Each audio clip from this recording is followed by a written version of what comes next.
Welcome to the second video in our series on absorption and variable costing. In this video, we are going to have a look at variable costing. The first thing we will do is briefly remind ourselves of the external reporting framework requirements for inventory valuation. We will then understand how variable costing values inventory and if this complies with the external reporting requirements. After this, we want to be able to draw up an income statement using variable costing principles. Finally, we will look at the arguments in favor of variable costing. So let us quickly recap the external reporting requirements for inventory valuation. We will specifically look at the International Financial Reporting Standards. In terms of IAS 2 paragraph 10, all costs of purchase, costs of conversion, and other costs to bring the inventory to its current location and condition are included in the inventory valuation. When considering absorption and variable costing, we are most concerned with the treatment of conversion costs, particularly the overheads. IAS 2 paragraph 12 states that both fixed and variable overheads need to be allocated to production. This ensures that matching is achieved, as we will only expense the overheads when the good is actually sold. So remember, for external reporting, the fixed overheads need to be capitalized to the inventory. Now that we have seen the external reporting requirements, let us consider what variable costing does and whether it complies with the International Financial Reporting Standards. In a manufacturing setting, we have two broad cost classifications, namely manufacturing and non-manufacturing costs. Our manufacturing costs can be split into materials, labor, and overheads. Our overheads can be further split into variable and fixed overheads. When costing a product under variable costing, as the name implies, all of our variable manufacturing costs, that is materials, labor, and variable overheads, are capitalized to our product.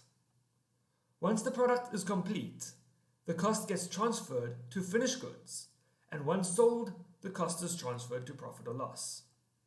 Fixed overheads, however, are expensed immediately to profit or loss and do not form part of the cost of inventory. For our non-manufacturing costs, which could include selling, administration, and other similar costs, as with absorption costing, these are not capitalized to our products but are rather expensed immediately to profit or loss.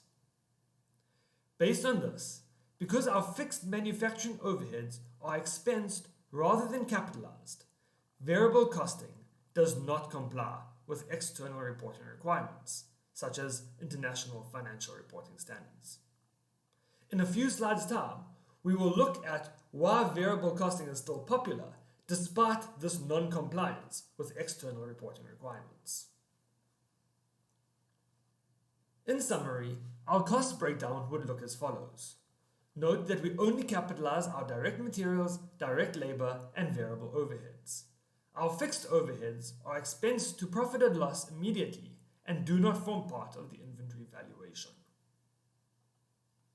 What are the consequences for our variable costing income statement then? First, variable costing splits the costs based on their behavior as either fixed or variable costs. Instead of having a gross profit line, we have a contribution line. All variable costs, both manufacturing and non-manufacturing, are shown above the contribution line. It is very important, however, that only the variable manufacturing costs form part of the inventory valuation. The variable non-manufacturing costs, while above the contribution line, do not form part of the inventory valuation. All of our fixed costs, then, whether manufacturing or non-manufacturing, are shown below the contribution line. Notice that there is no under or over recovery of overheads for variable costing. So why does variable costing remain popular within corporations despite not complying with International Financial Reporting Standards? There are various arguments in favor of variable costing over absorption costing. The first argument is that variable costing provides more useful information for decision-making purposes. The separation of costs based on their behavior provides more relevant information for short-term decision-making, where fixed costs are generally irrelevant because they do not change. The second argument is that variable costing removes the effect of inventory changes from profit. Variable costing is a function of sales only, whereas absorption costing is a function of both sales and production. The result is that it is possible to manipulate absorption costing net profit by changing the production levels. This manipulation is not possible under variable costing, and so the distortion of profits does not occur. Finally, variable costing avoids capitalizing fixed overheads to unsaleable inventory.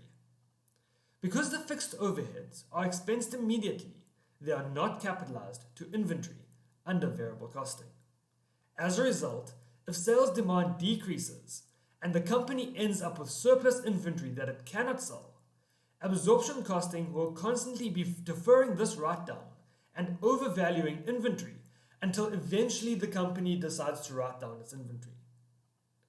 Variable costing, however, would provide a more realistic inventory valuation and profit levels because it would have expensed the fixed overheads already. Note at this point that the arguments for variable costing are also the arguments against absorption costing. Likewise, the arguments for absorption costing are also the arguments against variable costing. This brings us to the end of our video on variable costing. In our next video, we will spend some time comparing the net profits achieved under absorption and variable costing. See you next time.